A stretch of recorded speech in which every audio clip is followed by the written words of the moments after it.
Ang buong storya ng The Green Bones. The Green Bones ay isang pelikulang Pilipino na nagtatampok sa kwento ng isang opisyal ng bilangguan na nagngangalang Xavier Gonzaga, ginampanan ni Ruro Madrid, na nagdadalamati sa pagkamatay ng kanyang kapatid at tumututol sa paglaya ng kriminal na si Domingo Zamora, ginampanan ni Dennis Trillo. Ang konteksto ng kwento. Ang pelikula ay nagaganap sa isang bilangguan kung saan nakakulong si Domingo Zamora, na inakusahan ng pagpatay sa kapatid ni Xavier. Si Xavier ay nagtatrabaho sa bilangguan at determinado na hindi makalaya si Zamora. Ang pag-aaway ng dalawang tauhan. Ang pag-aaway ng dalawang tauhan ay nagiging mas malalim dahil sa mga lihim na nakapaloob sa kwento.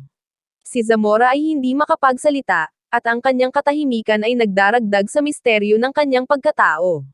Ang pag-aaway ng dalawa ay nagpapakita ng paglalabanan ng mabuti at masama.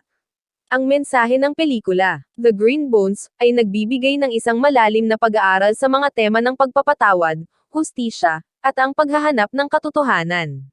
Ipinapakita rin ng pelikula ang mga hamon ng pagiging isang opisyal ng bilangguan at ang mga komplikadong relasyon sa loob ng isang kulungan. Ang tagumpay ng pelikula. Ang pelikula ay nanalo ng maraming parangal sa 2024 Metro Manila Film Festival, kabilang ang Best Picture, Best Actor para kay Dennis Trillo, at Best Supporting Actor para kay Ruro Madrid.